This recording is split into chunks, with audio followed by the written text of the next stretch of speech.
Welcome to GM Mastermind, a tabletop RPG podcast that features a panel of game masters known as the Brain Trust. In this episode, we'll be discussing session prep. Introducing the Brain Trust for the episode, welcome Jim Ingram to the show.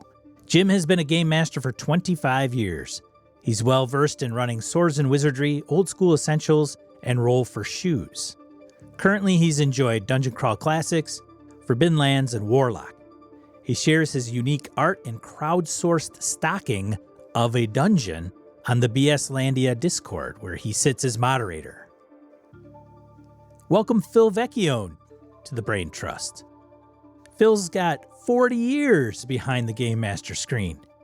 The RPGs he's run the most include his very own Hydro Hackers, Dungeon Crawl Classics, Forbidden Lands, and Turning Point. A couple of his current favorites include Cortex Prime and Night's Black Agents. He's the co-host of Misdirected Mark podcast, contributor to Gnome Stew, and instrumental member of RPG publisher Encoded Designs. Lastly, he's also the author of Never Unprepared, the complete Game Master's Guide to Session Prep. And I'm Sean. I've been game mastering for on and off since I was a kid. Currently, I'm enjoying Delta Green and Forbidden Lands. Now, on to the show. Phil, Jim, thanks for joining me. We're going to talk about session prep today. How are you doing? Excellent. Yeah, I'm doing all right. Thank you. All right. Great. So, session prep, always an interesting topic. A lot of different, I think if you ask 100 different game masters how they prep a role-playing game, you'll get 100 different answers. Would you agree, Phil? I would. And I think that's totally fine, right? Like, I think there's, the thing I always say about prep is, like, the purpose of your prep is to make you comfortable running the game. So whatever it is for you that makes you comfortable when you get behind the screen, it's perfect. I think with session prep, there's if we were to talk about it in the context of the show being, about game masters and trying to hone their craft, there's probably better ways to do it. And better is obviously unique to the game master. Better could be quicker. Better could be maybe more prep. Believe it or not. I don't know if everybody would agree like more prep is better because it's time consuming, but it is also very situational. And I think we'll get into some of those details as we talk about session prep overall. So some of the points that I want to kind of hit is some methods of doing session prep, what kind of thinking goes on in somebody's head and in trying to get that down, what they may want to consider for different scenarios, like we mentioned even prior to hitting record, and then maybe some different techniques and tools maybe to include some games that may also set up prep maybe a little bit differently than some of the traditional games that we're maybe most familiar with, right? Because I have to say, I know Phil's gaming, the amount of games that Phil has played has been pretty extensive, probably more than me. And I know he's got a different perspective on some of those games that I probably haven't even played, like GM-less games and things of that nature. So having said that, why don't we start with the benefits of prepping a game and what is the ideal way, I guess, approach, or what you find. We'll start with Jim and how he preps a game and why he does it the way he does it. Will that work for you, Jim? Oh, sure. Yeah. All right. So starting with why prep, I think Phil kind of already hit on this. The point is to be comfortable and confident when you're running the game. So like your prep should be oriented towards that goal, being able to basically put on a performance and manage the table and all of those things that are going on, having the system mastery, like all of those things that you have to be juggling while you're doing it, being able to do that confidently and, being comfortable with it. So I kind of think of prep in, I'll say, 2 phases. That, if you are doing just like a one shot of something, they might be combined. But if you're getting ready for like a longer campaign, there's the sort of the initial prep where you're getting ready for a new game, which is really akin to like studying, learning of any sort. You are developing a mental model of how the adventure is supposed to work, what all the different components are, how they interact with each other. That can be like the different factions and locations that are involved, all of those things. And just having that model in your head so that later on, when you are at the table, you can reason about how things interact as you're going and not have to memorize a plan up front. Because no matter how elaborate of a plan you have that you have memorized, the players are going to throw something at you that you haven't considered. So there's that phase of developing that mental model. And then there's, prepping right before the session or the day of, where it's really just pulling that back into active memory and getting focused on what you need to get done during this session and getting into that mind space where you can be the GM that you want to be, I guess. It's a similar analogy where, no plan survives contact with the enemy or in this case the players. Phil, what type of things go through your mind when you're talking about when you start to prep? Yeah, so just thinking about this, because I've got 2 games that I need to prep, and I'm actually running behind on them for this week. So as we're recording, yeah, Phil is like, okay, Jim's talking. I could do some prep. Yeah, I just knock out a few notes here and there. Yeah, no, I have a Knights Black Agents session coming up, and I have a Cortex Prime game called Long Live the Queen, and they're very different. So they require kind of 2 different styles of prep. So the thing I start really at a high level of like, what is this session going to be about? Right, what do the players accomplish at the end of this session? Like for Knights Black Agents, like which piece of the conspiracy are we revealing in this mission? Now, whether we get through the mission in 1 session or 4, whatever, it doesn't matter. But for the prep purpose, what piece am I giving? What piece are they going to earn in this?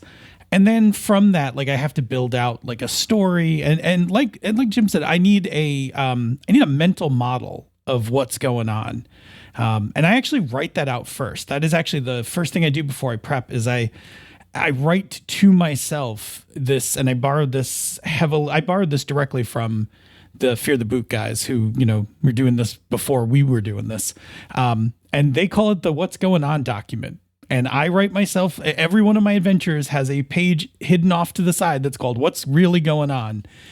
And I just write like, this is what the opposition is doing, and this is what would happen if no one intervenes, and this is why, and all of that stuff. And that will somehow get pulled into what I prep. But what it gives me is it gives me the complete story. And then depending on the game I'm playing, that's going to depend on how things get presented, right? So for Knights Black Agents, I have to look at that document and then say, okay, how are these clues, right? Like, how do I turn these things into discoverable clues? But if I'm playing Forbidden Lands, then it's what is my adventure sites? Where are the encounters that I'm going to pull from this? And if I'm doing, like a DCC, I've actually never done my own DCC dungeon. I actually just like running their stuff. I'm hard pressed. Like every time I look, I'm like, their stuff's so good. I'll just run their stuff. But anyway, if I was doing a dungeon, like that would be the next thing is like, how do I translate that story into rooms, traps, and encounters?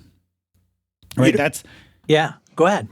Yeah, so the game you play and the way you like to run games is going to like heavily influence how you prep, like how you go from mental model to what you need to get onto a page.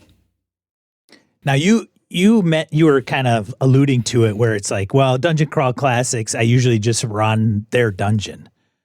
But so going into published adventures doesn't do, I mean, I know I prep prepped. them. Yeah, right. Mm-hmm. With a highlighter. Like You write in your books, Phil? No, the PDFs. No. Just Oh, Lord. No, I'm not one of those people. I don't write in my books or anything. Like, I'm not Sneezak who's like, anyway. No, I get the PDFs and then I put them into a PDF reader that I have that allows, to highlight. And so for DCC, I got to highlight things like where's the monster stats? Where's the description for the room? And then more importantly, I have one like, what are all the weird things that are going to happen in this room that I have to make sure I hit like during like the play of this encounter? Because their stuff, and I love their stuff, but like their rooms always have, like, if you're like doing the full dungeon, their rooms always have interesting things going on and you just don't want to forget them. So you just got to like remember like, oh, if they touch the gem, their eyes pop out of their head. That's an actual real DCC adventure. That's I forget which one that is, but it's great. Anyway, so yeah, prepping a published adventure, I still do work. I usually keep it in the document just through highlighting, but I've done it at times where I've had like a side document where I've written stuff down. But most days I just break out the highlighter and get marking. Yeah. I do that too, actually, when I'm prepping a dungeon adventure, which is really kind of my wheelhouse. I do a lot of more location-based adventures than say plot-based or mystery adventures. So I'll do that same sort of thing where I will go through and highlight the important parts, like, okay, here are the encounters that can happen. Here are traps. Here's something special about this room. I'll also try to get a feel for if there is a goal and it's not just like, oh, we're going to the dungeon to loot it. What are the obstacles that they are going to encounter? They can take a few different paths, but they're probably going to go through a couple of different choke points that are between them and whatever their goal is, and having an idea of where those are and how I want to handle it.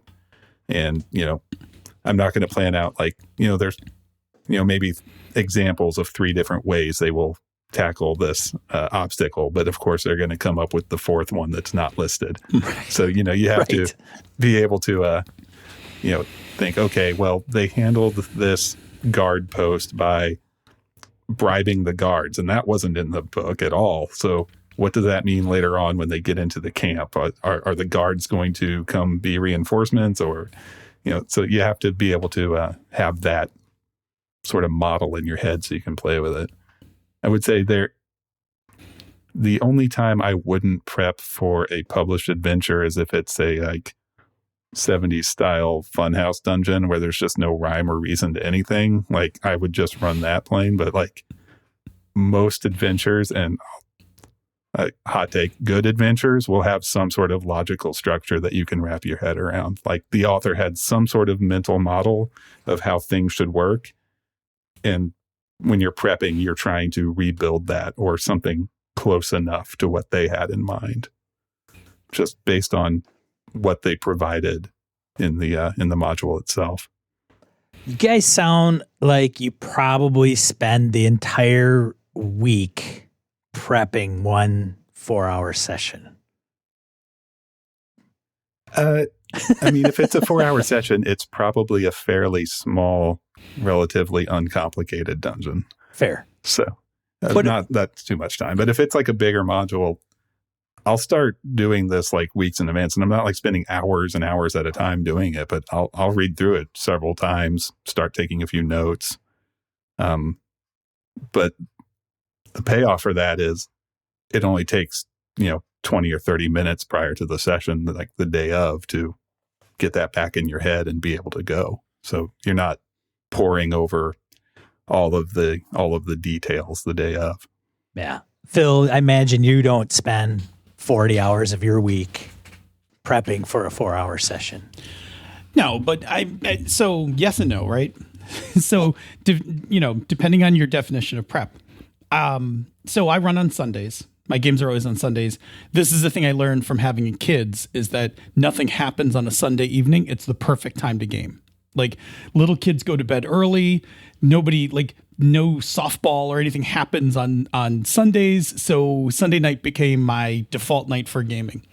So on a Monday morning, I start thinking about what that game's going to be. And I might not type anything because all my notes are typed into Microsoft OneNote. I might not type anything till Wednesday or Thursday, but I have spent Monday on the drive to work thinking about it. I've, spent some time while cooking dinner, coming up with, ideas of what's going to go on, that kind of thing. Maybe did a little research. And then there'll be a couple hours where I will sit and do some typing, not all at once. I'm like the little engine that could. I do an hour an evening and that's it kind of thing. And my groups, I probably do not run groups fast enough paced. So one of these weeks worth of prep can usually get me 2 to 3 sessions out of it. And my sessions are about 3 hours. We're like old guys now, so we can't play that late. Plus it's Sunday night, right? So you can't be out all night playing. So, so I'm getting about 9 hours worth of material out of a week's worth of process. Now, depending on the game, depends on how much I've got to write. Knights Black Agents is pretty labor intensive. That requires some pretty extensive work because you have to do a lot of work about keeping clues in order and sites where clues are going to be found and which skills are going to be applicable to finding clues. But if I'm running something like Forbidden Lands, there's a whole chunk of that game I don't have to prep because travel's all random tables. I just need here's the adventure site and some cool things that are going on. I'm going to quick roll up a town, right? Stick it on my map somewhere. And then maybe in the course of the 3 hours, they'll reach the town. Or maybe all hell will break loose, 6 hexes into the travel, and that'll be the game for the night. So my prep for that game is much less in terms of Knights Black Agents. Knights Black Agents is my most probably labor intensive. And I also have to then do research on European cities, which amounts to me watching Rick Steves' videos about various European cities so that I can get some idea of what the city looks like in some interesting areas. And I'll just say really quick for Knights Black Agents, the other thing I do is I actually do we play our game with Google Earth running on a TV. So all of my sites have to be scouted on Google Earth. So, if there's going to be a pharmaceutical company in Switzerland, I got to go find a building in Zurich and mark it this building so that I can pull it up during the session. They can look at it and then ask questions about it and that kind of stuff. Yeah, from what I'm hearing, and you did mention that and even earlier on as we kicked off, depending on the scenario that you're running in the game, the plot-driven, the heavy plot, intricate plots, the mysteries, things of that nature, hugely intensive organization-based. Exploration, maybe some random tables, knowing which ones. And frankly, with Forbidden Lands, it's funny, you and I talked about that, Phil, once on a video, on another channel. And Jim's run some exploration type adventures too, I'm sure. Mm-hmm. But it's if you plot too much if you plan too much in those, the chances are the group could literally go in a complete opposite direction. Yeah. So what do? Now you've prepped, and now the party's okay, well, we were thinking about going northwest or north, but, now that we've given it some thought, we want to go south. Jim, do you want to jump in first? I'll admit I've not actually run a hex crawl, which I think is where you're more prone to that. So I have the advantage of it's a dungeon. They're not going to dig new tunnels. Fair. Right. So, although I wouldn't put it past them. I mean, they can try. Their wandering monster checks exist for a reason. It's true. They can spend as much time as they do. Yeah. So I guess the way I would do it. So this gets into my like 2-phase thing where I'm like, loading all of the mental model and then prepping for the session. Like when we get started, one of the things I do just prior to a session is I will go over my notes for the last couple of sessions. I have a time tracker sheet that has basically a log, a very bare bones log of the things that they did. And that's enough to, get things back into active memory for me. I can remember where we left off and what the structure of the dungeon is around that area. So then I can be like, okay, from here, where they are right now, where we left off, they can go do these things or this other thing over here. And ideally, I would also get them to tell me what their goal is for next time, so that I can have some expectation. And I mean, they could be filthy liars and that's fine, but at least gives me a starting point to be like, oh, okay, they wanted to go investigate this thing that they heard about that's deeper into the dungeon. And that's where I'm going to spend my prep effort because that's what they told me. I do the exact same thing. I end every one of my sessions. The last thing I do is I say, okay, for next session, what are you guys doing? And then the Monday when I'm getting ready to prep, I go on Slack because I have a Slack, group for each of my, and I'll be like, last time you told me this is what you guys wanted to do. Are we still like, is this where you guys still want to, go? Is this what you want to do? And after that, like, if I have to wing it because they changed their mind, like, having dinner on Sunday, then I just tell them straight up, like, look, I prepped for one thing. We can do the other thing, but we're only going to go so far before I'm going to, run out of material, or I'm just going to start making some stuff up. Now, if it's like Forbidden Lands, I'm like, cool, we're going to have a few extra encounters, right? Like, I'm just going to push a few things in its way. If it's something like Knights Black Agents and they completely pick a different direction, there's only so much I'm going to do before I don't feel comfortable giving out clues because, I'm uncertain of where, like if I'm going to make a continuity error or something like that. So I try to keep those, like, I do that same thing. We set expectations. What are we doing next time we meet? And then I just confirm real quick, like, are you guys still on the page, this page? Good. All right. I'm starting to prep. Yeah. That's a huge one. Go ahead, Jim. Oh, so you said a thing that was interesting there. Like, if they go kind of like off script on Forbidden Lands, you said, okay, we're going to have a few more encounters. It's that like you have a backstock of like, here are some encounters that I can just throw at them that, I have like a pile of cards with like, okay, they're going to run into, I don't know, some goblins that come and steal all of their food and run away into a cave, like things of that nature. That's how the encounter table, that's how the encounter section of that game is. Like, right. Each encounter is like a paragraph, and they range from a couple monsters attack you to some really weird stuff. Like, I don't know, Sean, in your running of it, have you encountered the insulting orc yet? Yes, I have. I've thrown that in front of the group, and yeah, that's fantastic, man. That orc made it twice. He showed up in twice, and then the players were like, "That's it." Like, yeah, I'm kind of thinking if you're doing that sort of free roaming adventure, just having if the game supports it and has that stock of like random encounters to roll up, that's great. But if you have a stock of them that you have at the ready that you can just grab onto when things start going off the rails, that's probably saves you a lot of prep time and also a lot of stress during the game. I think if you have that resource to draw from. I wonder if anybody on Drive-Thru has made a Forbidden Lands product that's just more encounter tables. Because I played that game for like a year and a half, and I was like, boy, somebody could make a killing just making like another book of these encounters. Because I would buy all of them. Yeah, and I would just have all of them. I'd like to do one myself, honestly, but I'd probably need some crowdsourcing because my brain can be lacking the creative space for an entire book.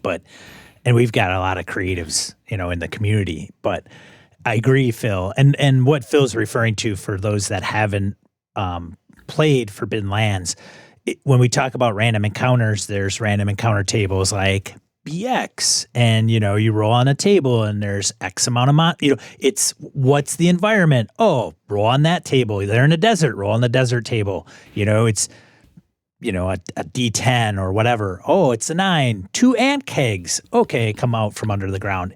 It's not those types. It's a little bit more richer. He mentioned there's like a couple paragraphs. So the insult orc, there's a description and there's a purpose of why he's there and what the characters see.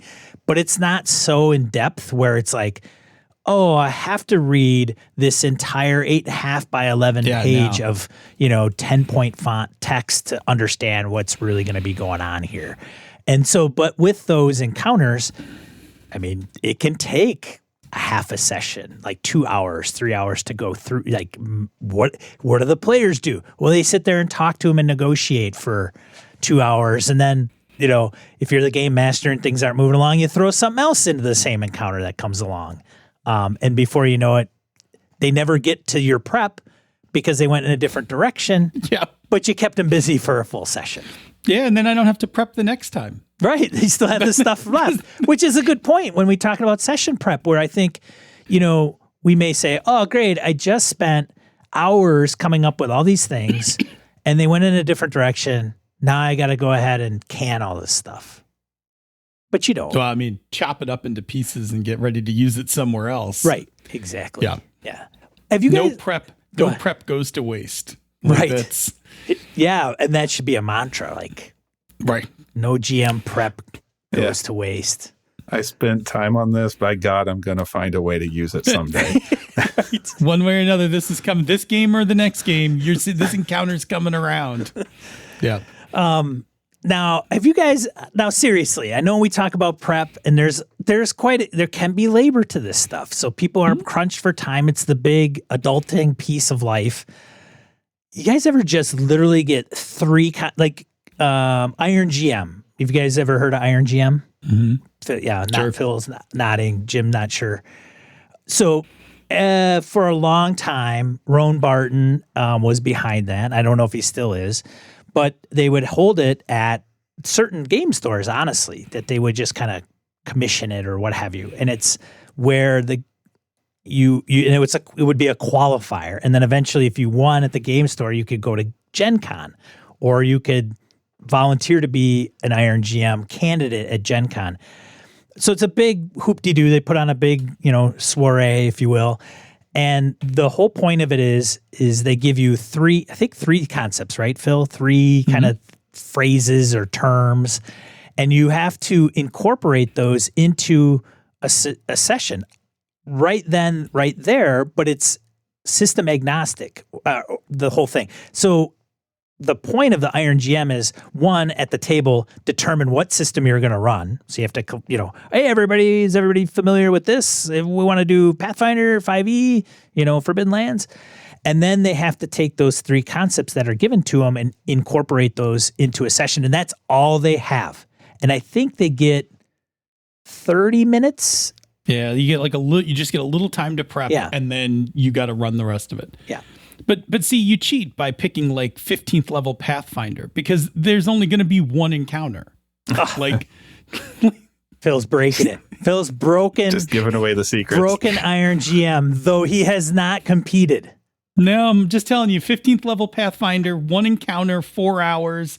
You'll be great. You just put one, I don't know, a couple of dragons, put all the elements in it. You're done. Walk out, claim your trophy. Don't, I'm kidding. Friend of the show, Eric Frankhouse, has been at least a 2-time Iron GM winner. So, yeah, it's impressive. In the past, I could never imagine doing that. I was never, for the longest time, I was not a ad lib GM. I was very much a systematic heavy prep GM. And then I learned, I just went and played a bunch of those indie style, mostly, PBTA and stuff like that, where you don't do a ton of prep. You play mostly just, through the game. So yeah, if you got to make up something like that on the fly, that's, I think, where you fall back to classic frameworks. And the way I usually prep my stuff is by, I will ask a series of questions to myself, right? And then we will play to find out the answers to that. Like, for example, players start in a prison and need to escape the city by airship. Cool. How do they get out of the jail?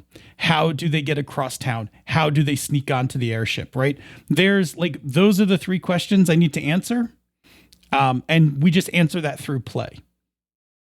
Right? That's like that framework right there, just asking writing those handful of questions down and then starting to pose that to the players. Like, okay, look, you guys are in prison. Clearly, in order to get, out of the city, you're going to have to break out of here. What do you guys got in mind?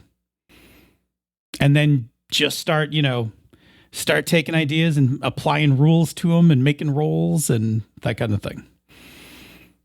Can be done. I don't do it often. I like my prep, but I do. I do like my prep. Because I'm looking for a particular type of experience. I like to tell I like to tell a story at the table. So I need prep that has consistency, it has continuity and those kinds of things. And so I need to put some, effort into that. But if we're playing I'm fine doing it. Like if we want to play like a kind of a freewheeling, lighter, not so heavy, serious story kind of game. Yeah, let's get a fun system to kick around and, let's make a quick adventure out of it. Yeah, I was thinking that whole setup for Iron GM just sounds extremely stressful to me because I probably have I average about 1 good idea per fortnight. I do not come up with things just off the top of my head, but I think the thing that helped me loosen up a bit and be a little bit better about improving is doing some more procedurally generated things. And one of the things I have in mind in particular for that is Gardens of Yin. And I know there's also the Stygian Library. They're both by Emmy Allen.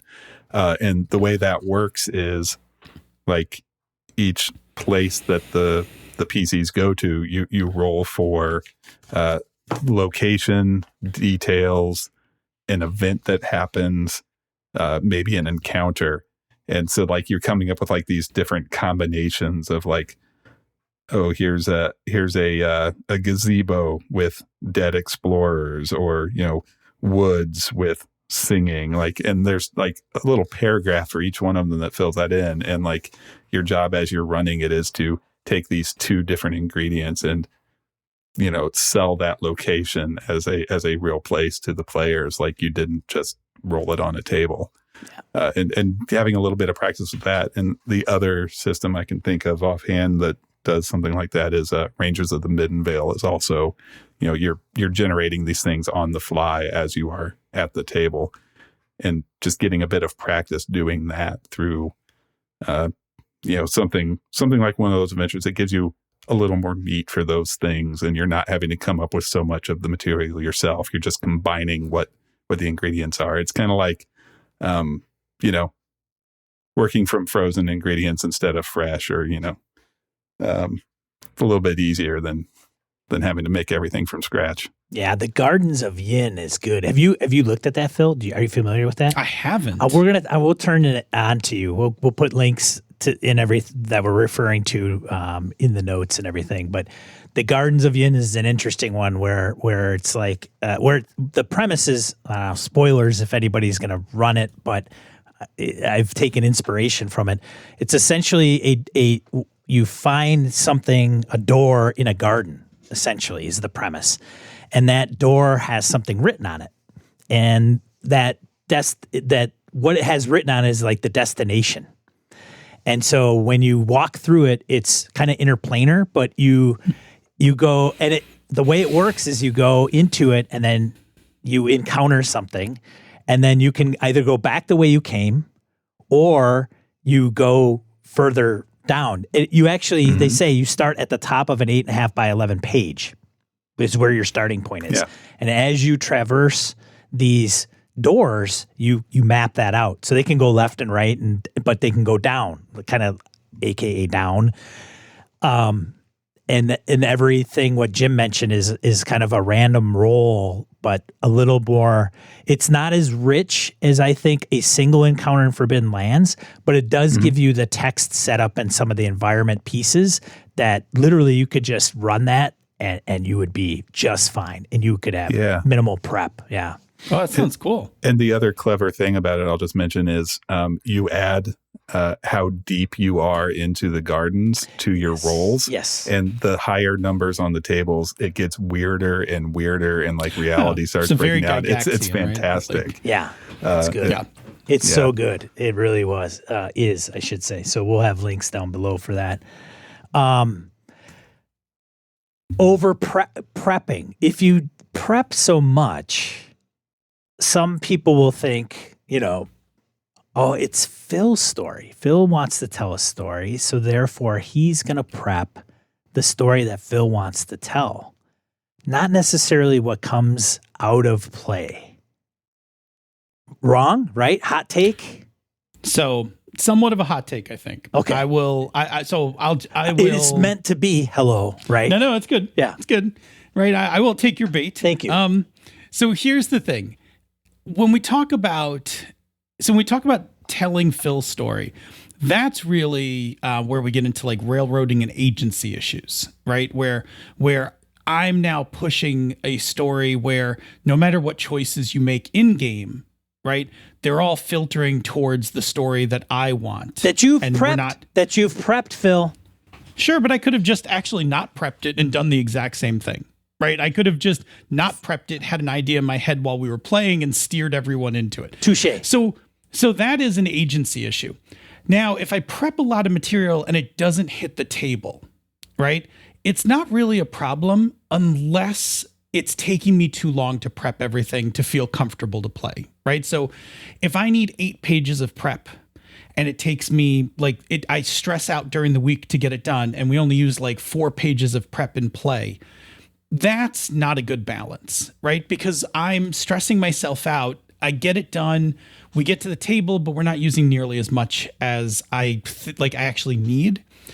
And that gets into the idea of like, how do we pare down our prep? How do we streamline, like which pieces are we comfortable making up at the table, and which pieces do we need to keep in the prep so that we can kind of shrink that? And then I'll just tack on to the last thing.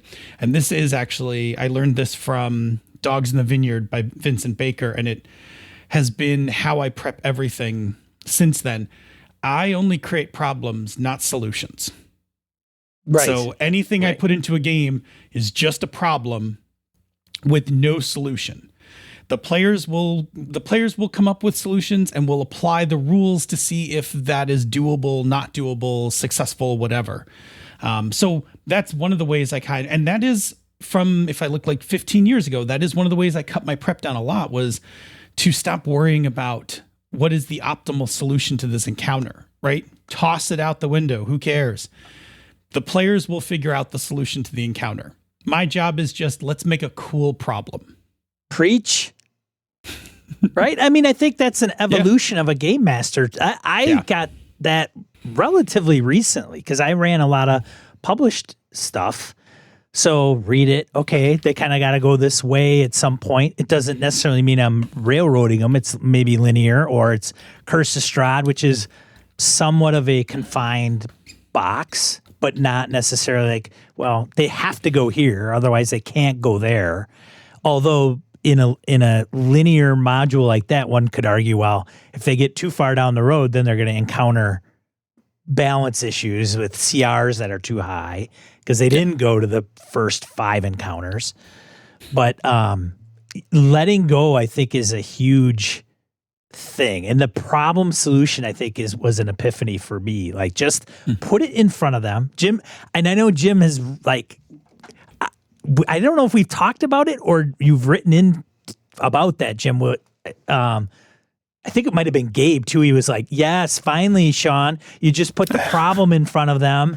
Let them figure it out. That's the deal, right? Yeah. I mean, it's I mean, I've compared it to like your Willy Wonka. Like you're just providing all the opportunities for the players to screw themselves. Like you are not coming up with solutions. You are giving them a world of pure imagination, and they can deal with the consequences of it. The other thing I've kind of been nodding along here because I think there is a mindset, and I guess maybe it's indicative of newer GMs where they tend to think of the adventure as a player would and are trying to consider all of the solutions and everything. And for sure. And not even new GMs, like, man. It's kind of a radical idea. Like, what if they do this? What if they do that? It's like, oh, I don't have to care how they're going to solve this. That's their problem. Mm-hmm. I just have to present the challenge. So I'm running this game in Cortex Prime right now that's called Ox. And the premise of the game, because it's, Cortex is a game, you got to like make up your own game, right? Using Cortex Prime. So the elevator pitch for this game is that you are super geniuses traveling around in a spaceship solving problems for planets, right? So it's like Scorpion. Remember that TV show Scorpions? It's like Scorpions meets Star Trek kind of thing. And so one of the things I had to kind of work on with the players, because they would keep asking me like, can we divert the fire cane from hitting the city? And I'm like, you got to stop asking can. The answer is always yes. I just need to hear how, as a super genius, you plan on doing it so that we can then engage the rules, for it. So they're like, oh, so if we want to create like an explosion, that creates a vacuum that pulls the fire cane toward, I'm like, yes, let's cool. Let's make some rolls now. Let's see what happens here.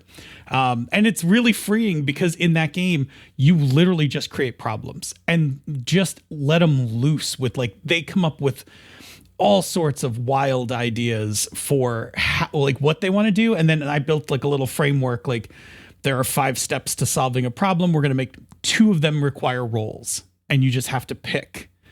You pick one and the GM gets to pick one. But the idea is really freeing.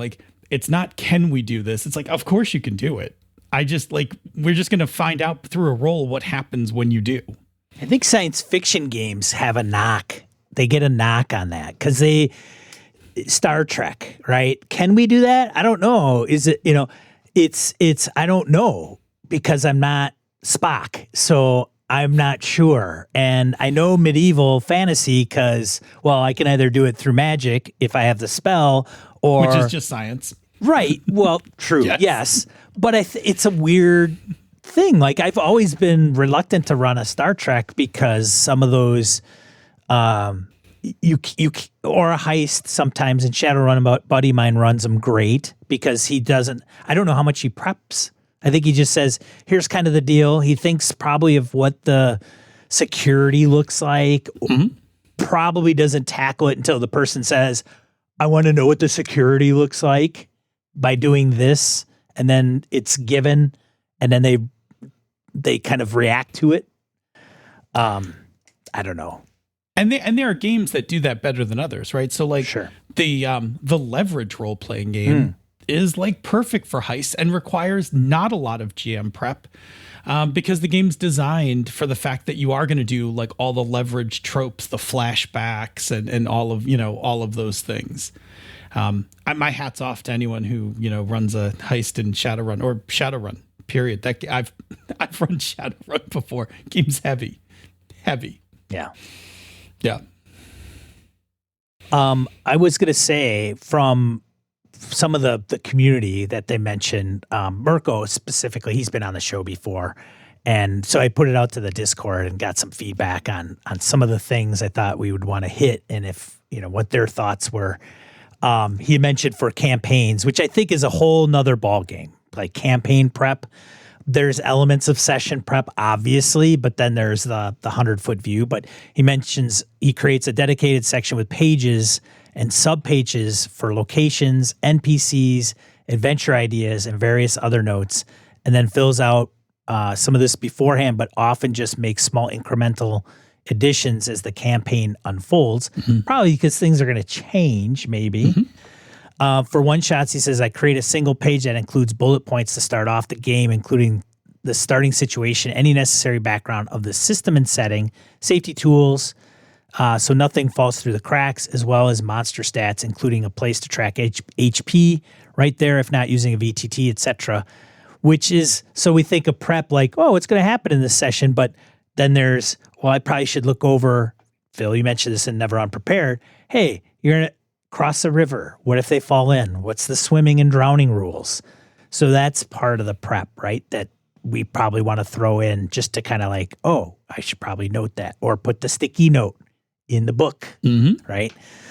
I think CJ mentioned, I don't want to run short, but I don't want so much that we can't get to a reasonable conclusion in one session. So he says preps one short session of material, then another one with drop-in material with stats. He obsesses it about the story until the game. Then he forgets to use a third of it, and then he goes with the flow. and I'm sure it works out great, though, right? Like that's the cool part about the cool part is no one's reading your prep, right? So when you change it, when you drift from it, no one knows. Like what happens at the table is the actual that's where the magic happens, right? And so sometimes I look at my notes and we're right on track, right where we're supposed to be kind of things. And other times I look and I'm like, oh yeah, we're not even doing that encounter. Like that, like I'll just, nope. Like we'll skip that and I'll write myself a note during the game. Like, yeah, didn't do that. Move these clues, move these clues to a later encounter so that they can pick them back up somewhere else kind of thing. I think sometimes my players think that I've planned everything down to which roles they're going to fail. Like I'm pulling like the puppet strings, and really I'm just listening to what they're saying and making a snap decision or having them roll a die and just, okay, well, because of that, this happens. And there's rarely ever a plan up front when I'm GMing. I sometimes joke I'm kind of allergic to plot as a GM. Like I provide circumstances, and I will have an idea of what are the things that happen leading up to the PCs coming on the scene. What do all the other actors, the factions, the NPCs care about? But like after that, it's just I'm reacting. Yeah. So what kind of tools do you guys use for session prep? What are some that are, and how have they changed? Phil? So I think back in, somewhere in the 90s, I was very much like, I wrote all my stuff out on paper, right? Had binders, all of that stuff. I think I went through a period of time where I did everything in Word, right? I had like a Word template and I did all my stuff in Word. But then I think it must have been when it first came out. I jumped early onto OneNote, and I have never left OneNote. I think I mentioned it in Never Unprepared that I use OneNote. I've never stopped using OneNote. All of my campaigns are all my sessions, campaigns, and everything are notebooks in OneNote. I think you said Evernote in Never Unprepared. Sure. So I went from Evernote to OneNote. Right. So I was an Evernote guy for years. I then migrated all my stuff out of Evernote into OneNote. So I have OneNote now. And the reason I like it is because I run most of my games off of an iPad. And so I can sit at my desk and do all my prep in OneNote with a keyboard and, 2 monitors and all that stuff. And then it all just syncs up. And I go to the game and I just take out my iPad and put it on a little stand and scroll through it, with one finger while we're playing, and can read everything. So it's like the best of both worlds. I have the comfort of sitting at my desk in my chair with a keyboard because I'm way better at typing than I am writing, right? So 2 hands on the keyboard, full throttle typing. And then I don't have to have a laptop or all that at the table. I just plunk down my iPad. It's great for con games. I just show up, I take out my iPad, put it at my little, I got this little foldable stand, boonk, and we're playing. And that has been I mean, I'll look, this thing works everywhere, right? So I have OneNote on my work machine, my home machine, wherever I am. If I can like knock out a few notes of prep, I just open up OneNote, start typing, let it sync, close it back up. I'm gonna get you. I'm gonna get you on Notion, Phil. You know, I've been looking at Notion. I've been looking. I don't know if Notion will work. Notion will work for me for a lot of things. I don't know if it's going to work for GMing, because the thing I really like about OneNote is I can just stick, like I have like one main like frame of text, but then I do that thing like you were talking about before, like with like, you know, what are the swimming and armor rules? So I just cut that out of the PDF and paste it next to the encounter as a sidebar. You can do that in Notion, Phil. Can you? All right. So see, like we should talk Notion sometime. The only drawback is not offline. You gotta hook it up. It's a web app. I don't know. Most times they're so rare. There's rarely a place where I'm not online anymore. Like I don't, but I do like that I can go offline. Yeah. With OneNote. But yeah, OneNote's like, that's my jam. Like I am like a staunch OneNote fan for prep for like the longest time. Jim, what do you use? I've tried a few different tools. I've tried OneNote. I've used Notion a little bit. And I should say, like, pencil paper is just perfect tools, right? Like, we don't have to get into the digital space either. Yeah. Well, I mean, I do almost everything pen and paper. Like, right up until in-person gaming stopped being an option for a while, I was pretty adamant about I don't want to have a laptop. I don't have a tablet. I don't want to have devices in front of me. So I'm binder, module printed out, notes written in the module, maybe loose leaf paper so I can update the key on that. Sometimes I will make my own forms and things like that will match the way I run things so that there's minimal friction, because like if time tracking or taking session notes is a pain, I won't do it. So I take steps to make a tool that will make it easy for me to do so that I do it, because there are benefits to doing it. Like, being able to say, okay, you have spent 3 hours here. You've gone through most of your lamp oil, your spell wore off. And also I have a written log of all the places that you've been and the things that you've done. And I can make use of that in the future when I'm prepping for the next session. Like, making it as easy as possible to keep those records. For me, that means having a nicely formatted sheet of paper that I can quickly jot things down on. So my session notes are on index cards. So I keep a little stack of index cards. You got right, but so I laugh because I have something as a follow up to this, Phil. Go ahead. So I just take my notes on index cards through the session, but then what I do is at the end of the session, I take out my phone and I use Microsoft Lens, and I scan all of the index cards back into OneNote. So, and then I just put them in.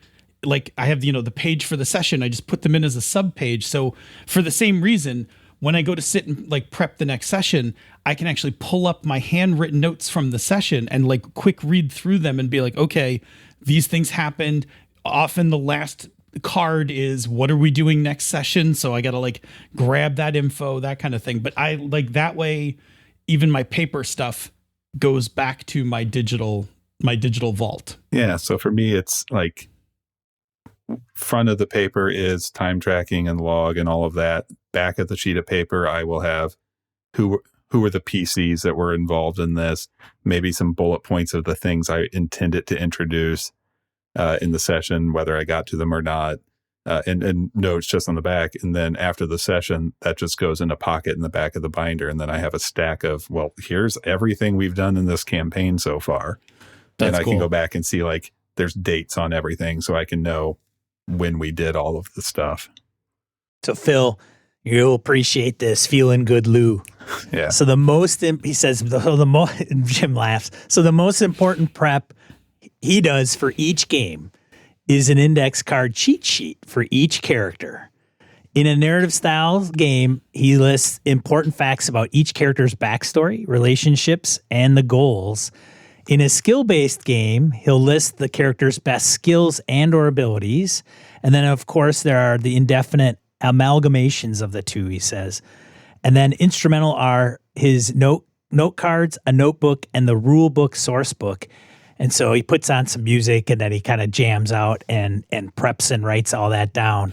But he also had some pictures of all of his index cards. Index cards? Yeah. Love it. Yeah. That guy's a better GM than me. Yeah. He says the flow chart, he mentions a flow chart component, which he takes from, so he mentions the flow chart coinciding with an image that he provided, but it was taken from Index Card RPG.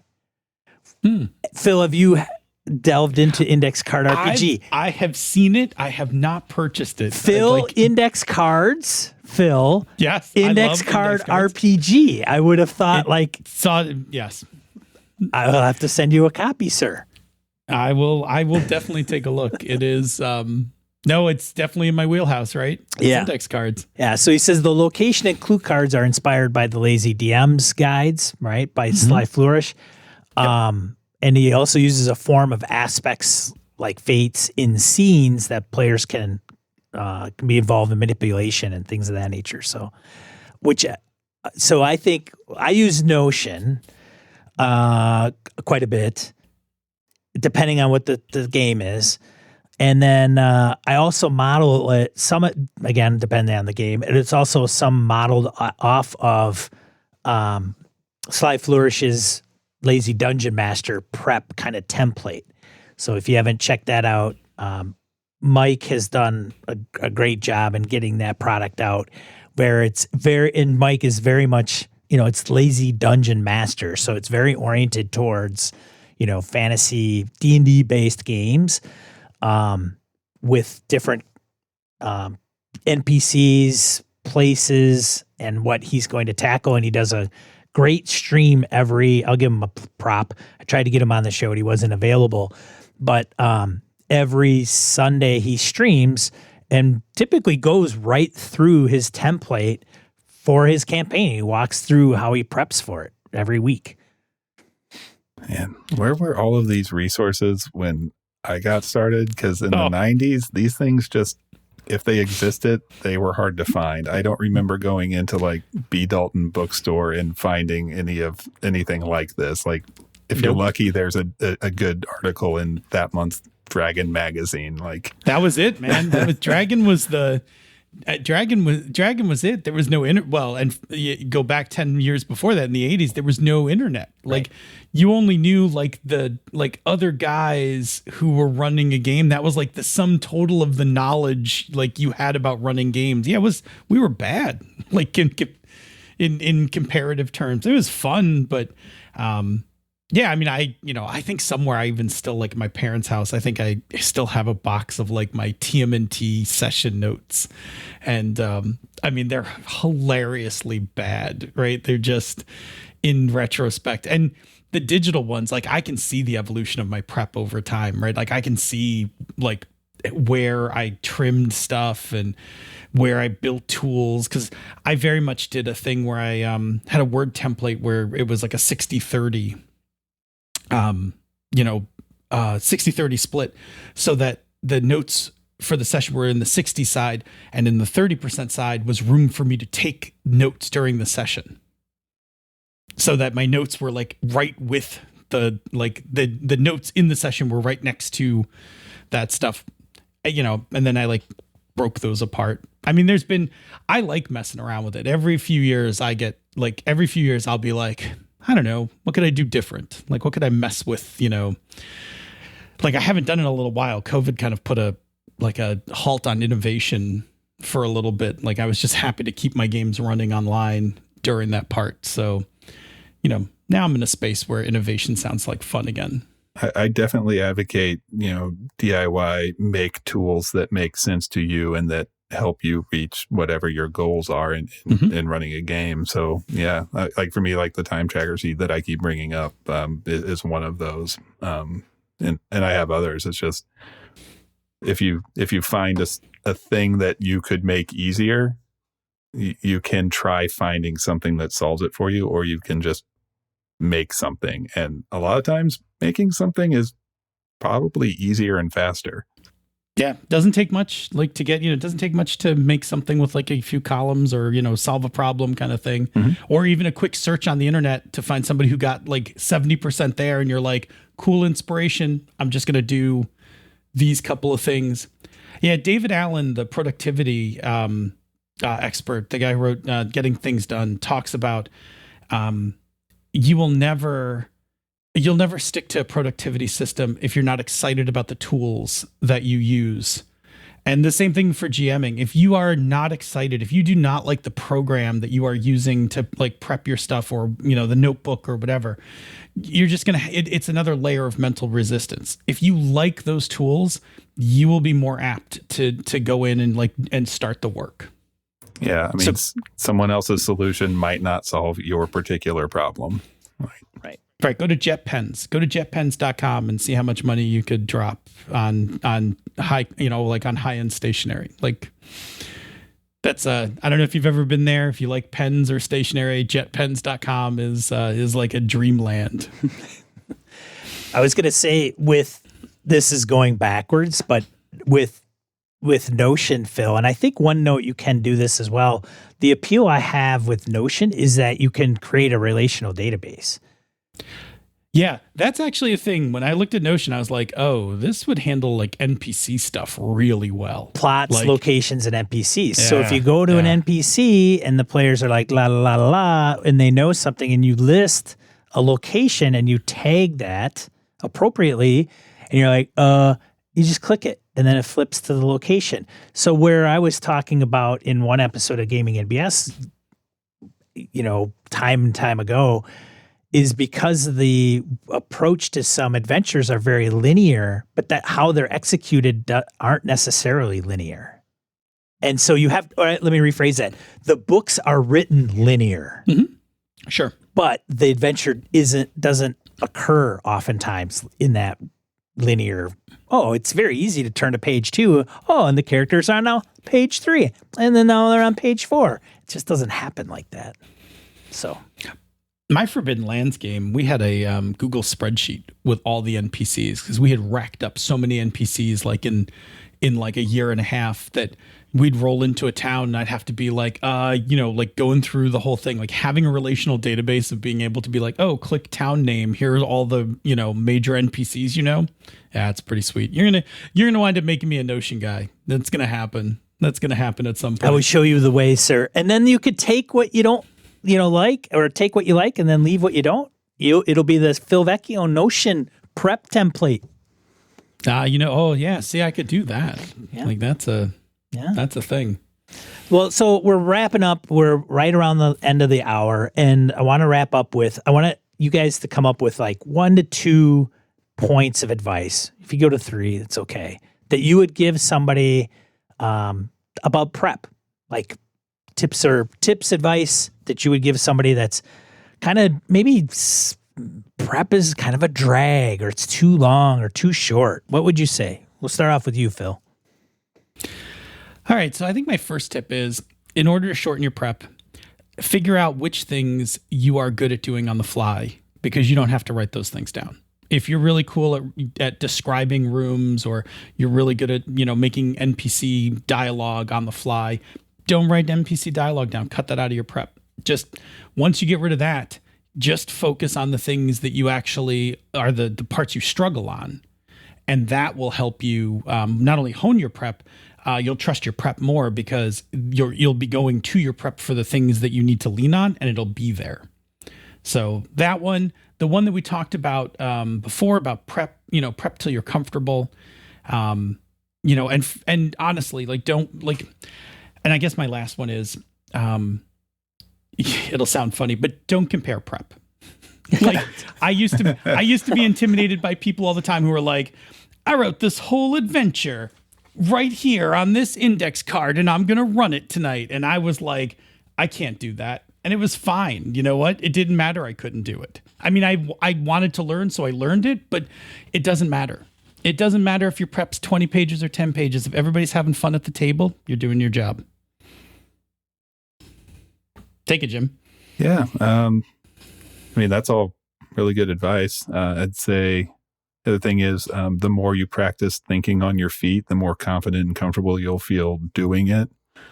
So, your prep should probably be done with that as your goal, not memorizing a plan or thinking through everything ahead of time, just being able to get comfortable making those decisions on the fly. The other thing I would say is don't spend too much time, and that's going to be subjective to you, how much is too much time on the day of.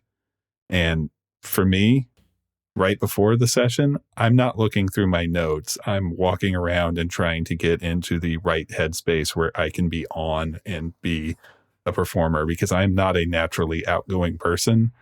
And if I'm going to be the center of attention for at least the beginning and substantial sections of this time we're spending together, like, getting ready for that is also part of prep, and notes aren't going to help with that. So whatever you need to do to be relaxed and loose and comfortable speaking and being a center of attention, do that right before you start playing. Yeah, that's huge advice. That's sometimes the soft start is what I refer to it. Like, they show up at the house or they show up online a little early, 7:45, 7:30, and then 8:00, we're going to start. The first half hour is just banter, getting things off people's chest from the job or whatever. And then you can kick it off and everybody's ready to go because all the chatters may be done, right? Yeah, then you put on your GM voice and all the heads swivel and point at you, and you got to be ready for it. Yeah, everybody ready to play? Yeah, okay, great. Roll for initiative. What? Nothing gets people's attention more than those words, right? Right. Absolutely. Well, that's it for this episode of GM Mastermind. I want to thank guests Phil and Jim for joining me. Great stuff. We'll have links where you can find both Jim and Phil and some of the things that they're doing. Go and check them out. And remember, be a positive force in the tabletop RPG hobby. This episode of GM Mastermind produced with help from the following members of the Mind: Joe Swick, Zagrave, Mirko Froelich, Tony Sugarloaf Baker, Polish Ogre, Larry Hollis, Hoos Carl, Harrigan, Farty McButterpants, Laramie Wall, Aaron Relia, Wayne Peacock, Ron Bishop, Ghost GM, Old School DM, Craig Shipman, Larry Hout, John Mahoney, York Gisrex, Eric Salzwedel, Phil McClory, Jason Hobbs, Michael O'Holland, Remy Bilodeau, Crystal Eggstead, Eric Avia, Feelin' Good Lewis, Eric Jeppesen, Vornak, and Brian Kurtz. Thanks, everyone. I really appreciate it. Since we're just starting out, I'm going to ask for a little favor. If you could just go out onto Twitter or some social media or Discord and let them know that we are producing this, that would be greatly appreciated. Have them head over to GM Mastermind and tell them to subscribe. Thanks.